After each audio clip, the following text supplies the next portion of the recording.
from their encounters with races from other planets. The information is the activation. Let's awaken this world together. We are the forever students, and we will not be silent. We are the ones that we've been waiting for. Pretty well. Let's get into it. Welcome, everybody, to Full Spectrum Universe. My name is Rob Yox. This is the embattled broadcast from behind enemy lines in the once great state of New York. Welcome to the last installment of Galactical Beginnings. Now, I know I said I was going to put out a few more after this, but I figured I would dive in tonight, put all of it into the end of this episode. 17 is a great number to stop on. It's been one hell of a journey. And first and foremost, I want to thank everybody for their support. It has been absolutely phenomenal.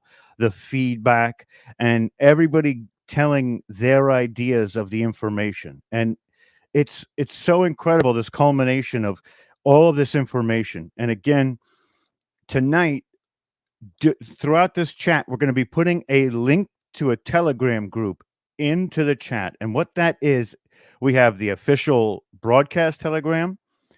I want to create a second Telegram that has nothing but crowd sharing information. So if you find something on the internet and you come across it, you want to get somebody's somebody's take on it, or essentially become interactive with this community that we've created after 17 episodes of Galactical Beginnings. It's not just that, it's for everything we do. But what we're going to do is we're going to be able to drop the links into this chat, and we're also going to be able to just essentially talk with each other and form a coalition. And this coalition is going to make sure that we don't repeat the same mistakes as our forefathers did, and we're in this transitionary period. And I want to make sure that we all utilize the resources that we have to empower ourselves with that information.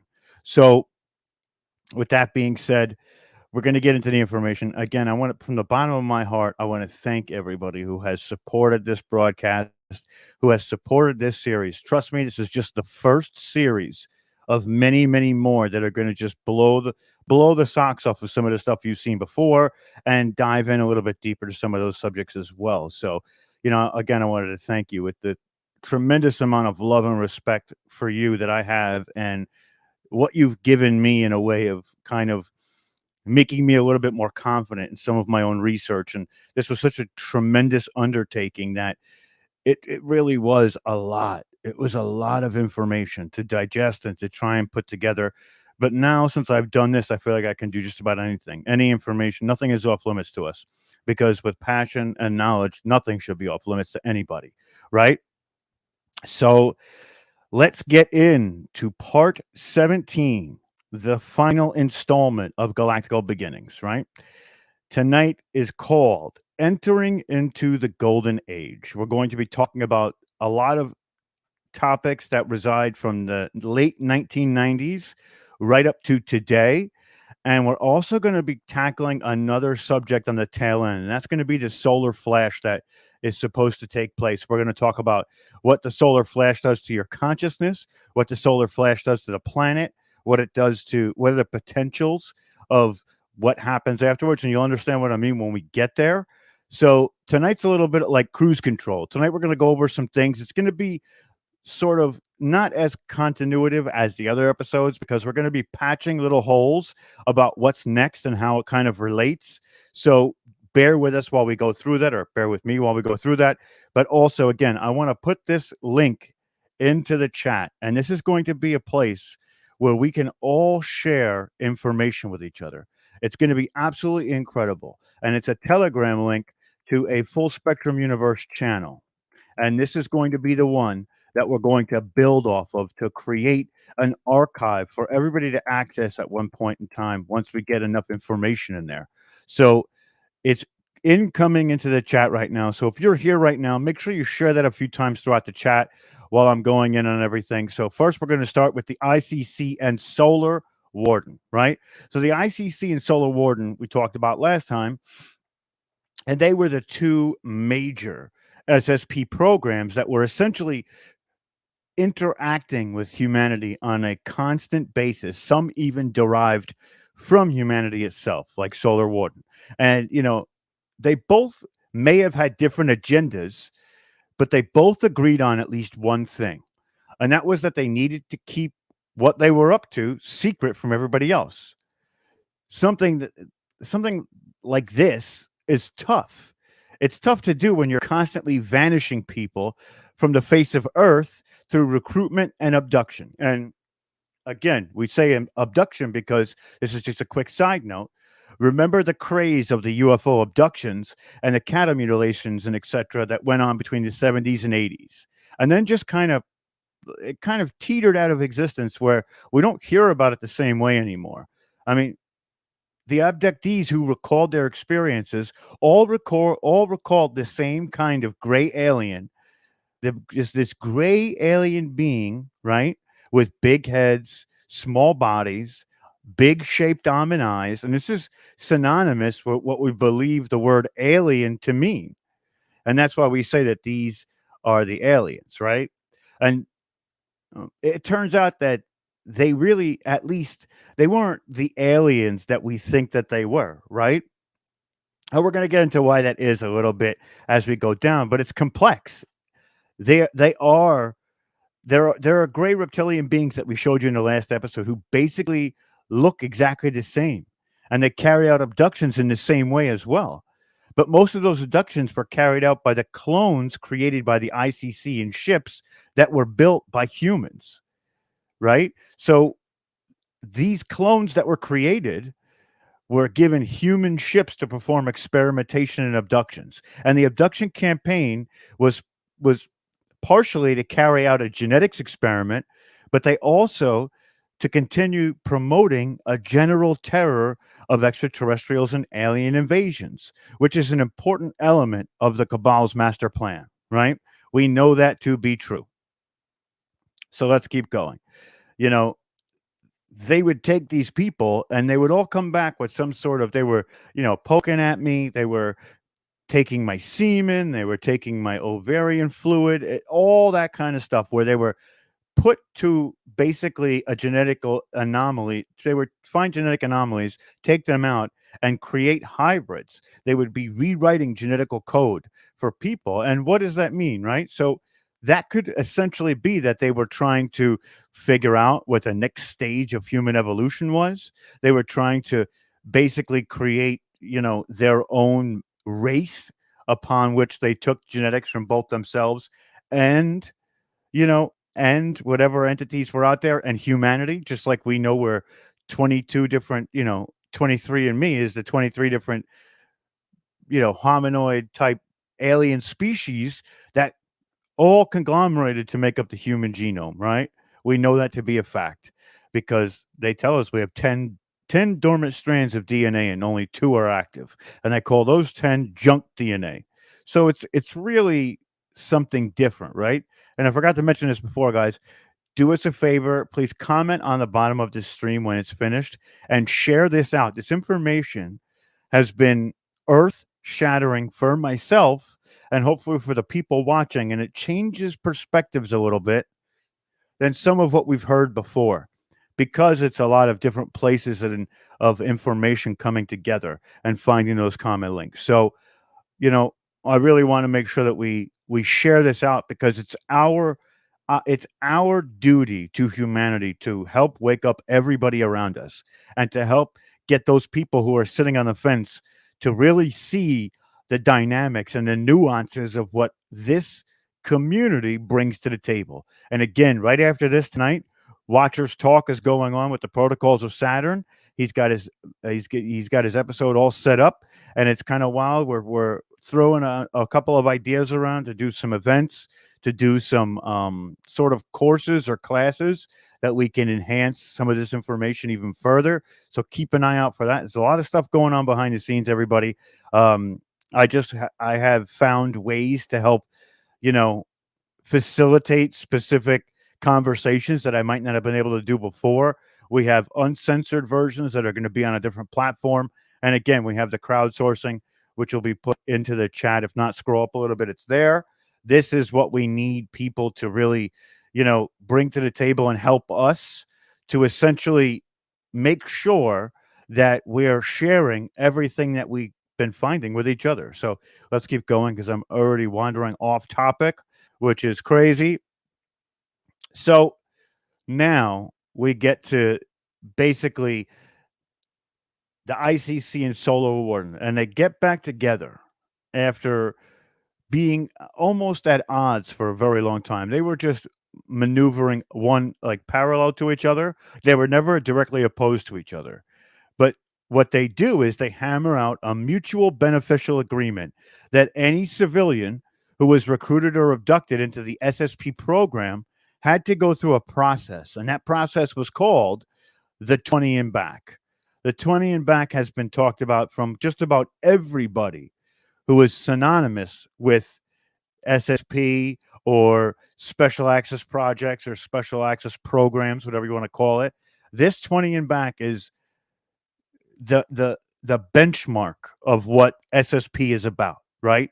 And we're going to get into the dynamics of what that means for 20 and back and what it actually is. So, a member of the 20 and back program is entered into service and worked in the field within an SSP for 20 years.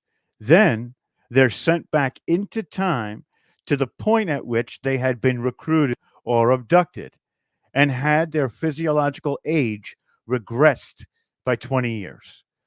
Also, some people are abducted, do 20 years out, come back for a year, then do another 20 and come back, and then another 20 and come back. All in the span of 3 human Earth years. They've done 60 years abroad, outside of our outside of the Kuiper Belt, shall we say. So then when they get back, and this happens every time, they're blank slated. All the memory of their 20 years in space wiped out. And that's diabolical.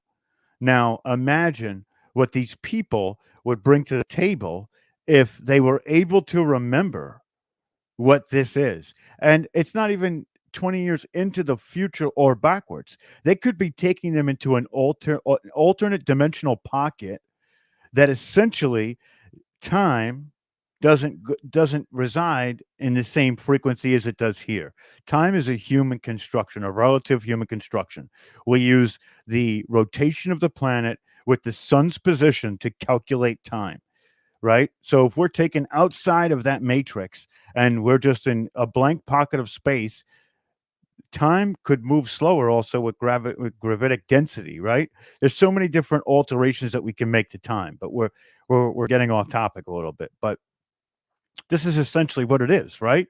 So the SSP got a brilliant mind to help them advance their aims for 20 years. They get tons of brilliant minds and to recruit their family, the world at large. Nothing at all changed, except that for about 4% of these recruits, the memory wipe didn't stick. And that, it wasn't a huge deal. After all, it's not exactly the most believable story when people say these things. And most are written off as crazy if they try to tell what happened to them. Perception is reinforced because most of these folks have been so traumatized by their experiences that they're often mentally unstable. So, this is a program that they're using to break down the psyche of these people via these mind wipes. And when they finally come to fruition, and here's what happens, right? So, memory is stored within your DNA, right? It's stored in your DNA. So, if they mind wipe your consciousness, they'll have to be erasing it from your DNA. And this is just a thought. So if your DNA has access to those ancestors who came before you and all of the history that is involved with your genetic lineage, they could truly never wipe out the carbon copy of these memories, which is why a lot of the people today who have been a part of SSP or claim to be a part of SSP are the ones that bring forward these fragments of memory that they're accessing through genetics and DNA. and they're getting pieces of it, but it's not exactly, the full picture. Some it is. Some have pieced those things together over many, many years and have come out with tremendous stories. Penny Bradley being one of them. I mean, Eric J. Hecker has a tremendous story and what he understands. So there are people out there who have really, really gone to great lengths to collaborate and create timelines like we've been doing here of their time away. So it's truly never gone. And that's one of the things I wanted to say. It really isn't. We could say it is, but truly it's not. So the cabal has a master plan. And this is a review of the master plan because we went over it before. And the cabal fundamentally wants two things above all else: power and the ability to extend that power indefinitely. So after the end of World War II and their infiltration of the military industrial complex, they had a nice $1 trillion industry going. But how to grow that into a $2 to $3 trillion industry was truly the question, because they see that money breeds power. Money is energy, just like everything else. And it is associated with specific amounts of monetary power. And that's what they want. They are looking for consciousness enhancements, but not in the way like me and you are. They're looking for a leg up on everybody else to control people. That control is what it's all about. And that's wild. So let's keep going. We see them doing things that are a little bit out of control. And this is the disclosure. The disclosure of the existence of ETs is at some point inevitable to come out properly. And the cabal knows this. And they need to control it to suit their agenda. And if they want to keep their power, that's what they have to do. So they have this long term plan for quite some time. And it's a series of orchestrated such events orchestrated such that they could control and manipulate that disclosure in a way that would enable them to stay in charge, and that would keep the money flowing into their pockets along the way. So we're going to go over a couple of these instances that these people were using in disclosure, but also as the military industrial complex to essentially retain their power.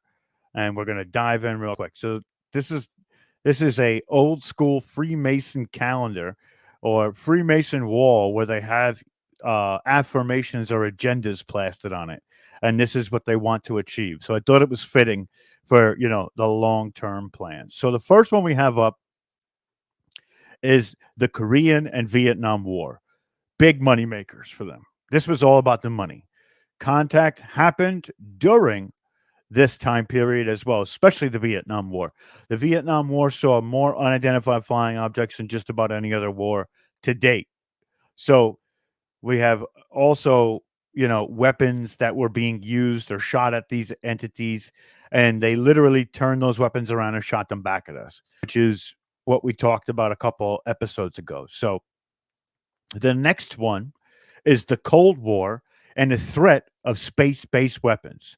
So they had manipulated Reagan's limited knowledge of ETs into the establishment of the Star Wars program, which we talked about before, which turned public consciousness to a possible threat from above.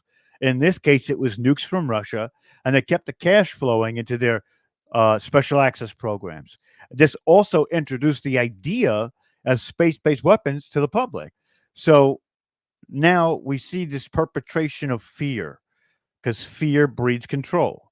And we know that. When people are afraid, they look to others for help, or they look to, entities in power to help them. This is why they can maintain their control through this. So now we have, and I'm not saying all of these are a bad thing either. And I want to state that because this is not so much of a bad thing, but they use these powers that be that are on this planet to perpetrate that fear. And that's a war against Arab dictators. So we see this all the time, still playing out.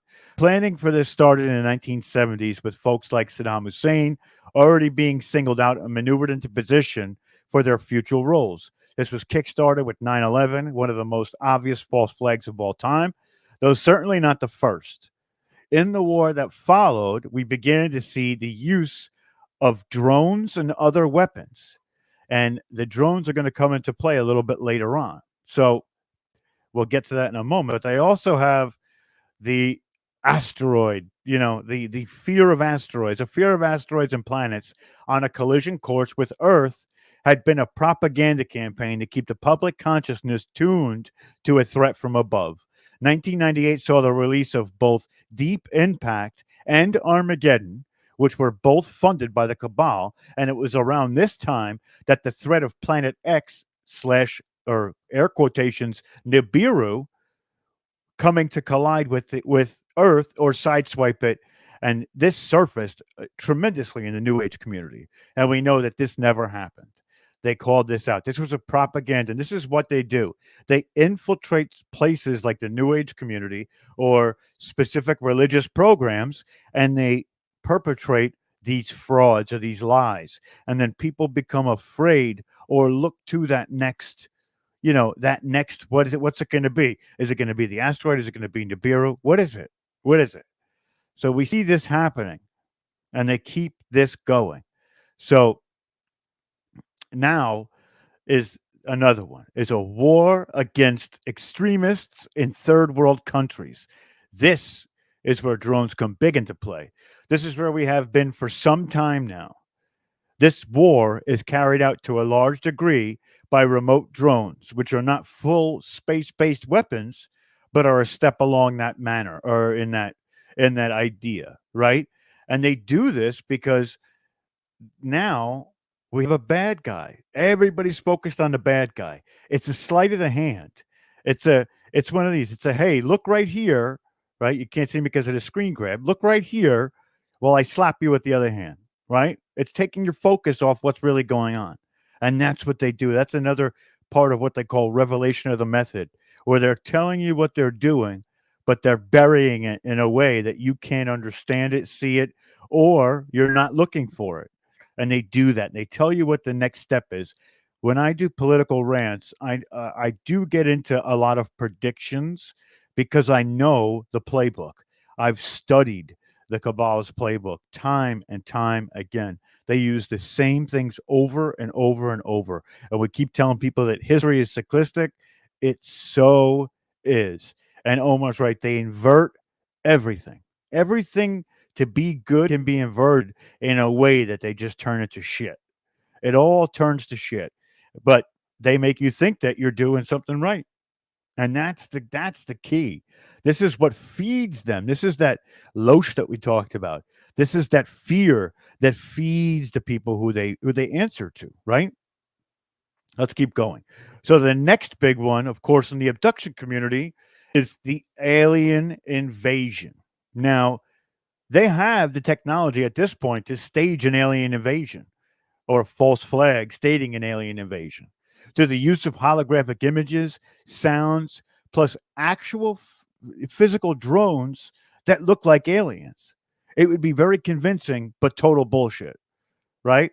There has been so many movies produced with the express purpose of planting this seed of alien threat in the public consciousness. Alien abductions staged by the ICC in the 70s and 80s were a part of this as well. Again, they infiltrate the New Age movement. The New Age movement has even been used to release tons of propaganda that is blatantly untrue.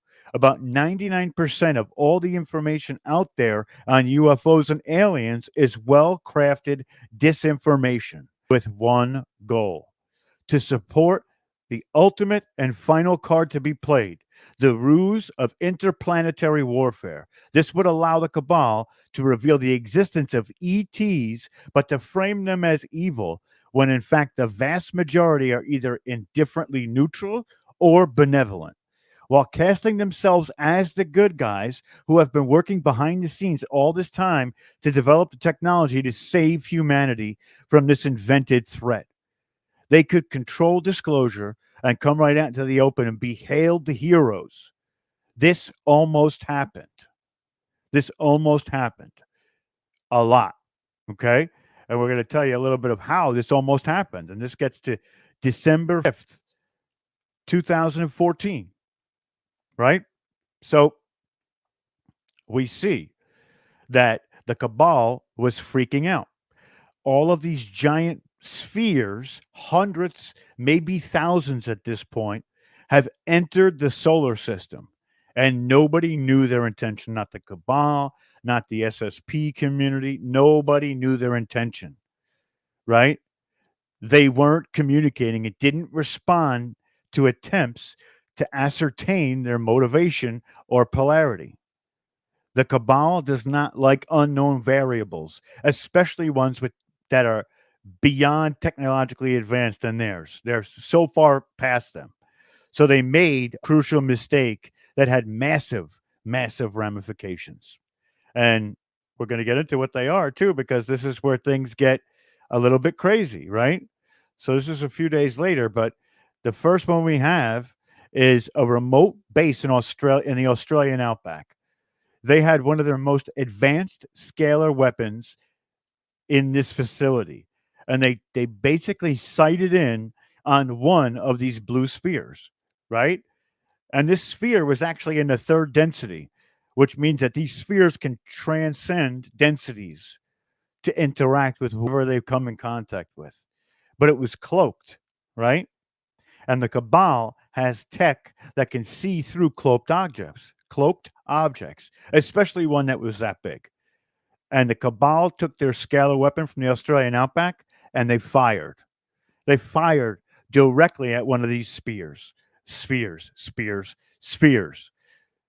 sphere, it simply redirected the energy beam back to where it had originated from and utterly destroyed the cabal's base. This was the beginning of the cabal's defeat that we're seeing right now. And at this point, it's absolutely inevitable. When we talk about that we've won, there is evidence backing up the fact that we've already won, right? And this is what we're talking about. So immediately following this event, the network of blue spheres threw up barriers around both Earth and the entire solar system, making it impossible for anybody to come or go without permission. So, as we can see, things are essentially heating up, right? So, and again, this is not my information. This is taken from sources, a bunch of different sources that talk about these blue spheres and what they represent, who they are. You know, some say one, some say two. Regardless, they are not out to get anybody. They're just there. So the cabal, whose plan had always been to keep exploiting the planet and the civilization until it was utterly sucked dry and destroy it. They were going to destroy Earth, at which point they would simply move on to another one, was now trapped. Not only that, most of the dark fleet that we talked about in the last episode was out of the solar system at the time. So now the Cabal's most advanced fighting force is trapped outside and cannot get in. Which, again, I'm not saying that this is or it isn't. You take with this information that you feel. I do believe that whatever the case, the Cabal's infrastructure has been crumbling for some reason, which is why we are on the up. And that's one of the reasons why we have one already, because we've torn down, we've torn down a lot of what they have put up for, what they had tried to instill these fear tactics, and people are waking up. They're not being, they're not being completely, I guess, they're not being completely covert anymore. They're out in front of everybody trying to say these things because they want you to be indoctrinated in that way, right? So let's keep going. So now we have the Mars atrocity, February 18th, 2015. Let's keep going.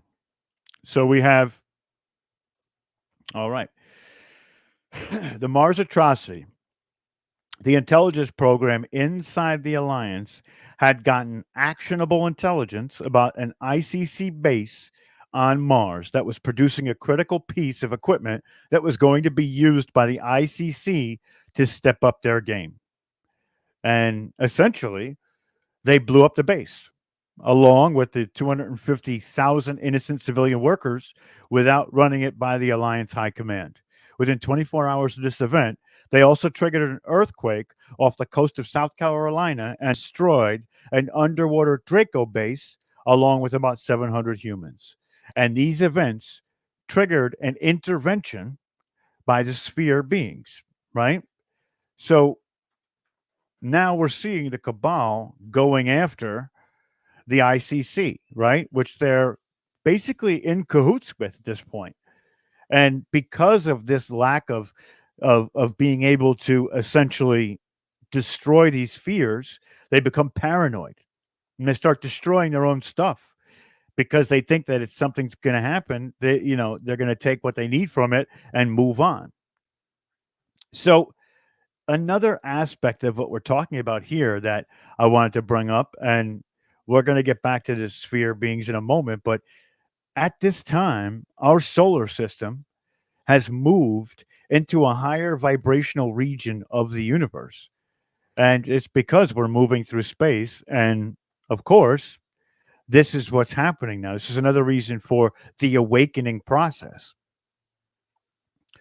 which this has triggered a quickening in the energy put out by our sun. And this is where we're going to get into a little bit more of after we go through a little bit more with the Cabal, we're going to go into that solar flash like I was talking about. And this quickening has the potential to raise our awareness as a species, but it also it's potentially dangerous. So the spheres are acting as a filter to modulate this energy and such that our transition may be more manageable. And this transition is essentially our consciousness or community consciousness on this planet, planetary consciousness, is elevating. But they're not ripping the band-aid off. They're letting it come through a little at a time. Because we'll find out that if somebody goes from the 3D 5D, it could cause mental damage because it's so powerful. It's so much energy that wasn't, not say existent before, but that was dormant. And you're awakening every cell in your body when there was dormant cells to begin with. So there's a lot that goes on. But, you know, during 2016, the Cabal had essentially put up their candidate, and we all know who that was. I'm not going to say names, but in 2016, this candidate went against another candidate, and this female candidate, who was the Cabal's puppet, was essentially a walking death trap, sending people to their death or killing people because of organized crime herself. Okay, so her adversary in that election, which I'm going to name, we all know who that is, was essentially a stick in the spoke of the Cabal's bike, and they do a head tumble, right? And I'm saying this very cryptically for a reason, right? So now what happens? Now there's a lot of people involved in trying to reinstate free will and take this planet from the clutches of the Cabal. And the Marines and the Special Forces unit, they were sent to give these people in underground base, now that things were changing, they were giving them a chance to surrender because the Marines and Special Forces were going underground, and we all know that's where the Wingmakers comes from. You know, there's a lot of organizations that start to do the underground tunnels and trying to eradicate the negative entities that reside under under the crust, right? So they're sending missions there, and you know, if they didn't surrender, which they gave them the chance to first, the U.S. forces were told to eliminate everyone inside. And this is how many soldiers ended up finding themselves in a shootout, not only with humans, but with many giant reptilian creatures, like the ones which that they've never seen. A lot of these people have never seen entities like this, and this becomes a a completely story of its own. I don't even want to get into it right now because it truly is an entirely other story. Where did they find these entities? We could talk about Iran. We could talk about Iraq.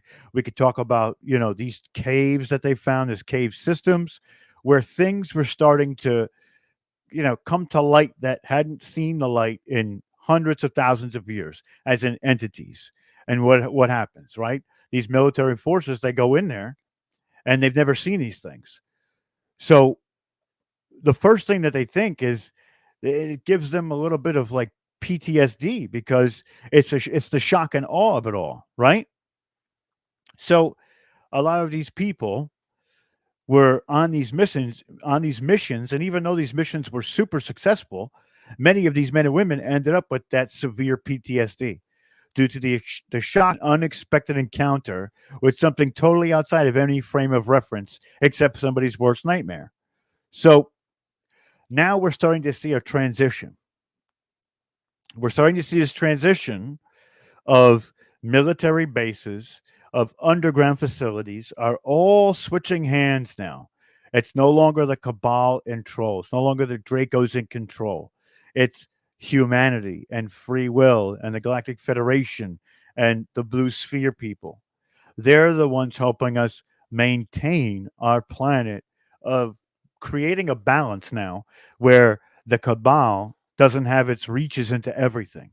So another one of these instances was a facility in Antarctica. Now this is a HARP facility, and you're going to be like, "Why are where are you going now? You're going all over the place." And I'm going to tell you why. Because it was one of the first places taken over was the HARP facility in Alaska, which had been used to manipulate the weather for a long, long time. We talk about the long droughts in California, which is just another part of the cabal's plan to keep fear and survival energy going by endangering one of the biggest breadbaskets in America. And it was the direct result of this weather manipulation, and the rains returned with a vengeance in the winter of 2016-17 as a direct result of the alliance taking over HARP, which crippled the cabal's ability to manipulate the weather. And though they still have satellites that are capable of other forms of weather manipulation, such as augmentation, steering of earthquakes, igniting wildfires, this is a tremendous win for the alliance. And remember, the alliance now is all of the entities involved with releasing the cabal's grip against on humanity. So we see things happening now, and this transition of power. And the transition of power is because they're losing. And Brad Olson talks a lot about this, as Omar is mentioning in the comments. And he's really, really in depth when he talks about this stuff.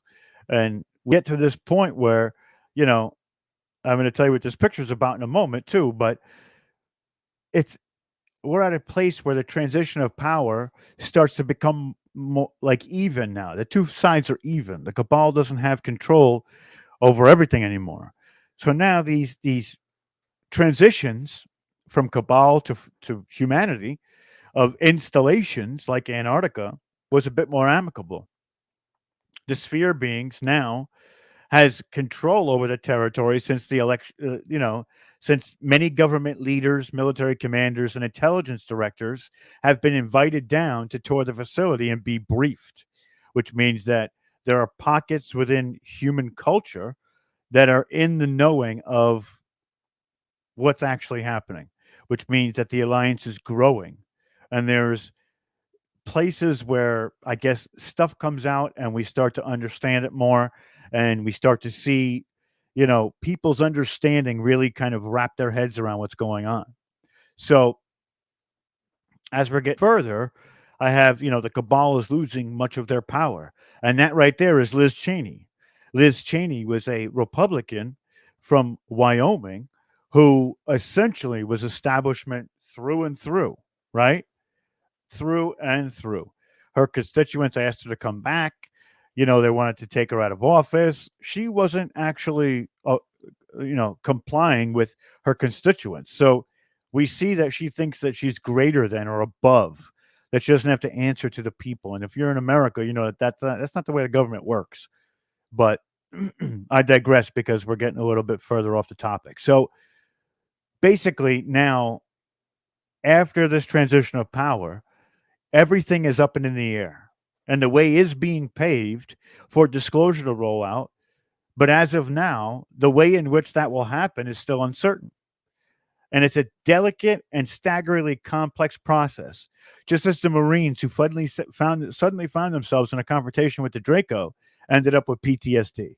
This is a very real danger of similar collective shock, trauma, and upheaval in society.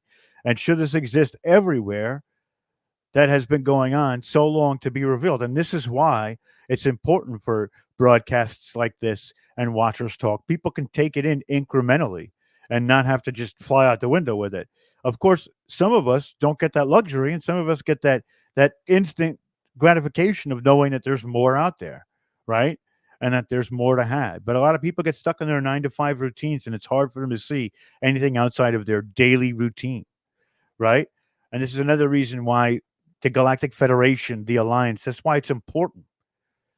It's important. And all of the other advanced ET races that have shepherded this kind of transition. The most recent planet to be liberated was the Mayan homeworld. And they were so close to being wiped out that it wasn't even funny.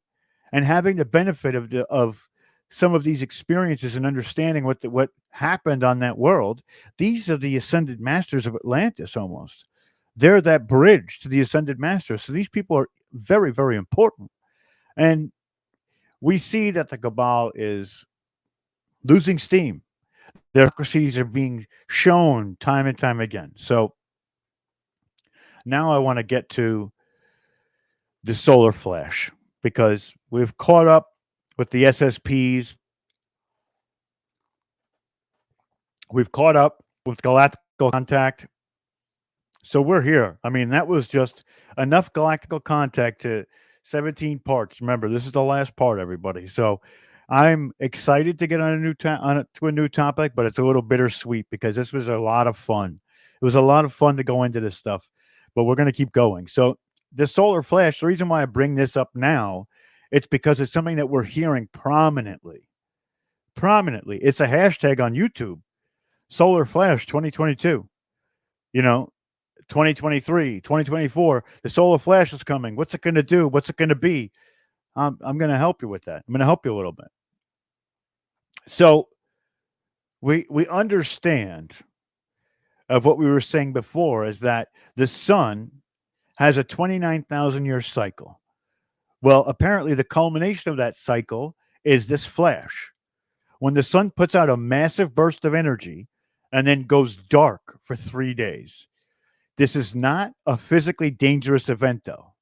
It is potentially physically dangerous depending on the state of one's consciousness, and it may well disrupt, electronics, and substantially, it would have ramifications at that point. But the reason for all of the genetic tinkering by the 22 different genetic races or farmer races was to prepare us for this. I know genetic farmer sounds kind of sinister, but these folks actually have our best interest at heart. And though it may be kind of altruistic and attention to science, like a scientist is attentive to a bacteria and trying to cultivate that bacteria, these people have helped us numerous times. And this is why we look to them with love and help and guidance. These folks have been doing this all across the galaxy and beyond for eons. So regardless of how warm and fuzzy they may be towards us, it is clear that all their work has been preparing us for this event so that we can take maximum advantage of the evolutionary boost it will give us. So everyone seems to agree that this coming soon event, they're all in agreement of it, but whether or not it'll occur in months or years is truly, is truly a question. When is this going to happen? So a recent study, and this is how do solar flares affect us, right? or a solar flash. A recent study in the New Science magazine indicates a direct connection between the sun's solar storms and the human biological system. The conduit which steers Earth's weather through the magnetic fields on Earth is the same conduit that facilitates the influx of charged particles from the sun through the magnetic or auric field around the human body. This increase in the frequency and amplitude of the geomagnetic sunstorms is causing large scale planetary changes, which includes earthquakes, volcanoes, hurricanes, tornadoes, windstorms. This is also an indication of human disturbance as a result of this solar activity. So, we're going to talk about geomagnetic activity and influences on the human consciousness. So, the solar activity is known to influence human consciousness. Solar flares affect the central nervous system. All brain activity, including the equilibrium, human behavior patterns, and all of our psychologist, mental, emotional, physical responses, symptomatically, solar flares can cause us to feel nervous, anxious, worried, jittery, dizzy, irritable, lethargic, exhausted, nauseous, queasy. Doesn't that sound like ascension symptoms too? Very similar. And some people may become unusually forgetful, and others may experience heart palpitations. People may also endure periods of prolonged head pressure and headaches. So, what does this all do? What other effects does this have on the body, right? And it goes on to a cellular level. And if we talk about our genetics and our DNA, becoming aware of that is where we access some of this information from past lives, and some of our ascension or akashic record is stored within us, right? So the solar flares and the photonic waves emanating from the sun are changing the fabric of our physical reality. As they exert a powerful effect on our physical cellular level, causing our cellular memories to awaken, but also to clear. Unprocessed emotions from past traumas and experiences are stored in the form of low frequency energies as a cellular memory. Photonic waves from the sun consist of a higher frequency energy that serves to elevate the lower emotional frequency of our cellular memories. As these cellular memories are recalibrated to the higher frequency, we may find ourselves spontaneously releasing those lower emotions of sadness, anger, and grief without even knowing why. These sudden periods of release may last up to 20 minutes and may also include sensations of body heating up in the form of a hot flash. It may feel like a surge of unexpected feelings had surfaced from out of the blue, suddenly dissipated. So, what this also does is it's awakening our soul's purpose. The elements of our divine blueprint are integrated within our cellular memory. The recent infusion of photonic energies is amplifying our cellular memory, causing various elements of our divine blueprint to leak into our awakened consciousness. As a result, many people are beginning to remember their soul's purpose and are suddenly driven to make changes in their lives to realign with the sense of a higher purpose, right? So right there is enough to just truly just awaken that divine blueprint. So now we also get instant manifestation. Another ramification of the influx of photonic energy is that it since represents a higher frequency. It increases the power, speed, and manifestation capacity of our thoughts. And we're quite literally able to exercise instant manifestation. Whatever we think, we can create instantly. We have never before experienced this heightened level of manifestation or potential. And when I say never, us as in this type of human being we are now, not our ancestors that were in Atlantis and Lemuria. So, photonic energy blends with the vibratory frequency of our thoughts is vitally important that we place our attention on what we want to create rather than what we do not want to manifest in our lives. We will manifest rapidly in the direction of our thoughts, and it is up to us to decide which direction we project our attention into. So for those of us in the process of positive change and transformation, this energy is empowering and advantageous. So I'm going to see how much time we've got left here. We've got a little bit of time left. So for those of us in the process of positive change and transformation, this energy is empowering and advantageous. Again, I said that. On the other hand, those who are stuck in their past through victimization and anger will continue to manifest even more negativity until they are ready to release the old way of being and shift to the higher, more positive vibration. The good news is that we have free will to decide how we choose to use this rich and accessible resource of electromagnetic energy. So, I also wanted to describe a little bit of the additional effects of recent solar flares. And this happens every time there's a solar flare, we're engaging more and more of our cellular memory is waking up and cleaning itself. The increased frequency and intensity of solar flares is helping to break apart the old patterns that are no longer needed so that new patterns can emerge. This is dynamic and inevitable process of change that has caused many people to feel either agitated and uncertain in recent months. Solar flares have wreaked havoc on technological instruments such as computers. As the increase of solar activity persists, new symptoms are emerging. Dimensions of time and space are beginning to wobble erratically. Some people seem to be losing track of time, or they're losing words when speaking. For others, the day seems to simply disappear. A number of people are having difficulty sleeping, tossing and turning at night, and often experiencing unusual dreams. Others reports that when they close their eyes at night, the world around them spins. Some of us are feeling huge power surges in our body. These surges are often followed by a drop in energy level. There are reports of nausea, body aches, pains, dizziness. Some people are feeling a sense of overwhelming grief, while others are experiencing euphoria. There are reported cases of visual disturbances, inner ear issues, buzzing in the ears, throat and thyroid issues, and cold feet. So, one last thing I want to leave you with before we stop this today is if the sun goes dark for 3 days, don't worry. It's going to come back. Okay.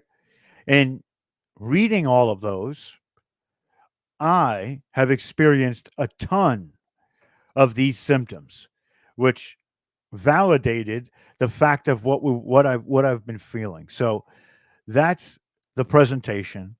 And I want to thank you all for supporting this series. It's been an absolute honor and a privilege to be the one conveying some of this information. Again, I want to make it known that we're trying to create a place where we can all share information. And that's the Telegram link, which I'm going to put again into the chat. I want everybody to go and subscribe to that one as well. And that's going to be a place for open conversations, right? This is open conversations. And if you come across something and you want other people's perspectives on it, or you just want to share it because you thought it was interesting, or we could do shows on that kind of stuff.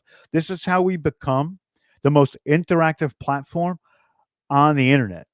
Now, people can say that, but we're actively making strides to make it more of what everybody wants to see and then dive into information that everybody wants to talk about, which is one of the reasons why I used the solar flash at the end of that, because those symptoms resonated with me to such a degree that I would be remorsed if I didn't bring that to light. I would feel like I didn't do what I came here to do if I didn't put that in there. I may cut that part out and put it in its own video too. So the link is going up right now. Again, right after this is Protocols of Saturn. Next series, which we're going to be doing in either a day or two. I haven't. We're going to start with the first extraterrestrial race. I don't know what it's going to be yet, but we've been collecting data on that. So we're going to go into. We're going to give it a fun name with the keeping in par with the series. We're going to be talking about extraterrestrial races and some of the important points in their histories.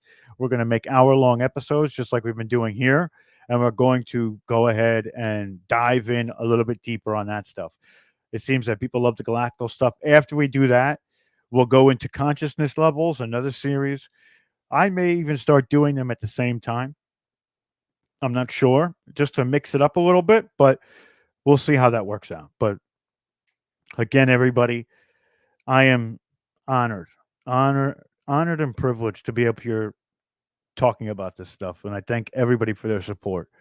This is one of the greatest communities I've ever been a part of. Truly, truly. The outpouring of love and the ability to hear different people say different things, but resonate and wrapping around and how it fits into your narrative is truly, it's remarkable with everybody here. It's remarkable. Now, the Telegram is a chat. We also have the page so you can get notified every time we're going to go live. Usually it'll be notified there first. So that's in the description as well. Actually, both are still in the description. So if you want to join the chat, it's down there and I've marked it. If you want to join the regular Telegram, we also have the newsletter. I'm going to try and find some time to start writing more articles. But again, everybody, I love you. Love one another. If not us, then who? Right? We are the ones that we've been waiting for. The information is the activation. And what is it? Everything out there, you know what it is. It's wild. It's all wild. The world is wild. So, yes, Sugar Bee said it best. This is disclosure. That's what this is. We are disclosure. We're not going to wait for the government to give us, a drip here, a drip there. We're going to blow that dam wide open. So, with that being said, everybody, I hope you have a great night, and I will see you a little bit later on. I will see you in a few days. And if you probably take 2 days off and be back just to make sure the platform is ready to rock and roll. And I love all of you. Love one another.